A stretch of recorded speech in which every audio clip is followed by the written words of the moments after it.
ત્રાંબાના ઠાઠ ત્રાંબાની જોતો ત્રાંબાના ઘોડા ત્રાંબાની શ્રેષ્ઠ જીવી ત્રાંબાના ચલમ ચીપિયા ત્રાંબાના ટકે દાન દેવાતા હતા. ત્યારે ત્રીજા યુગમાં યુધિષ્ઠિર રાજાની મંડળી 21 કરોડની હતી. એમાંથી 27 કરોડની, એમાંથી 18 કરોડનો મન ડગી ગયો અને 9 કરોડ વધ્યા.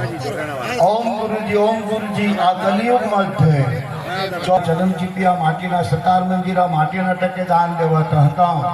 ત્યારે આ કલિયુગમાં સતીમાં સત નથી. બાબા રામદેવ પીરનો જન્મ 1461માં ઉડા કાશ્મીરમાં ચૈત્ર સુદ બીજના દિવસે થયો. બાબા રામદેવ પીરની સમાધિ 1515માં રણુજામાં ભાદરવા સુદ 11ના દિવસે લીધી છે. 54 વર્ષની ઉંમરમાં રામાપીરે 52 પરચા પૂર્યા છે. ત્યારે રામા બીજનો ધણી કીધો છે. કેટલી બીજો? 12. હવે ઘણા મહિનાની 12 બીજ એ રામાપીરની બીજ છે. પણ એ બીજને ના બીજને કઈ લાગતું વળગતું નથી. પણ એ બીજો બધી આની અંદર સમાયેલી છે. કઈ બીજ ક્યાં છે? બરાબર. રામાપીરની 12 બીજ. પહેલી બીજ તમારી છે કર્મ બીજ, તમારા મનમાં રહે છે.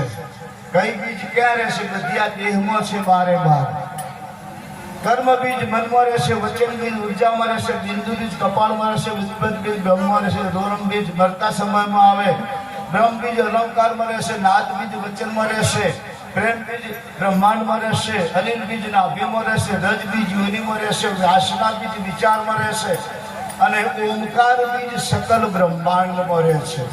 તો સકલ બ્રહ્માંડમાં 12 બીજ ઉપર રામાપીરે વિજય મેળવ્યો છે. એટલે પણ એને 12 બીજનો ધણી કહેવામાં આવે છે. બીજું આપણી હાલ દેશી ભાષામાં સાંભળીએ 12 બીજ એટલે બીજની, જે બીજમાં ના હોય એને બીજની 12, અને જે જન્મે એ બીજમાં ને બીજમાં. રામાપીર જન્મ્યા 12 વાર આવી પારણિયામાં ફૂટી ગયા છે. એટલે પણ એને 12 બીજનો ધણી કહેવામાં આવે છે. ઓમ ગુરુજી. ત્યારે રામદેવ પીર મહારાજનો એવો આદેશ છે કે જ્યાં જ્યાં મારી જ્યોત જલતી હશે, જ્યાં જ્યાં મારો કપડાનો ઘોડો પૂજાતો હશે, જ્યાં જ્યાં મને ગુગળનો ધૂપ થતો હશે, જ્યાં જ્યાં મારા હરિગુરુ સંતો મારું ગુણગાન ગાતા હશે, તો અવશ્ય મારી હાજરી હશે ને હશે. તો આજે આપણા જમલપુર ગામની ધરા ઉપર બાબા રામદેવજી મહારાજ અલગ ધણી સાક્ષાત હાજરા હજુ છે ને. બોલ શ્રી રામા પીર કી જય હો, જય હો, જય હો. ओम गुरुजी. पार्वती कहा महादेव जी को, पहला शिव के शक्ति, पहला गुरु के चेला, पहला बाप के बेटा, पहला वार के वेला, पहला धरण के अंकाश, पहला चंदा के सूर, पहला नाद के बुंद, पहला जमी के आसमान, पहला रात के दिवस. महादेव ने कहा सुन पार्वती जी, આ સૃષ્ટિમાં સૌથી પહેલા શિવ, પછી શક્તિ, પહેલા ગુરુ, પછી ચેલા, પહેલા બાપ, પછી બેટા, પહેલા વાડ, પછી વેલા, પહેલા ધરણ, પછી અંકાશ, પહેલા ચંદા, પછી સૂર, પહેલા નાદ, પછી બુંદ, પહેલા જમી, પછી આસમાન, પહેલા રાત, પછી દિવસ. ઓમ ગુરુજી. મન મારી મેદો કરું ચકમાં ચૂર. ગુરુ પ્રતાપે આસન આપો, બેસો આસન પર. બોલ શ્રી રામદેવજી મહારાજ.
જય હો જય હો.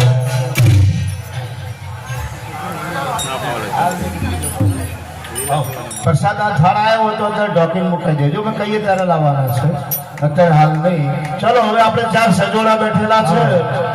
4 સજોડા મારા સામું ધ્યાન લેજો. બાળકના સામું ઓછું ધ્યાન લેજો, મારા સામું ધ્યાન લેજો.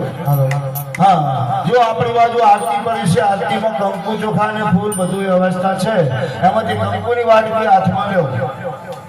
હલો હલો હલો, આનો થોડો સાઉન્ડ આપજો, અવાજ થોડો વધારે છે. કંકુની વાટકી હાથમાં લઈ પાટના નજીક આવી પાટ ઉપર 5 ચોલ્લા કરો. હલો હલો હા, મંગલ ભગવાન મંગલ કરું ધ્વજ મંગલ પુંડરીકાષ્ટ મંગલાય તનોહરી સર્વ મંગલ મંગલે શ્રી સર્વાદિ સાધિકે શરણે ત્રંબકે ગૌરી નારાયણ નમોસ્તુતે. અભિલંચે ગુલાલંચે અક્ષમ સમર્પયામિ પુષ્પમ સમર્પયામિ વિઘ્નેશ્વરાય વરદાય तो माने तो कहो एक बार मन तो माने तो कहो एक बार मन तो माने तो कहो एक बार बहुसागर नरवाने काज संतों संग भाव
માધવના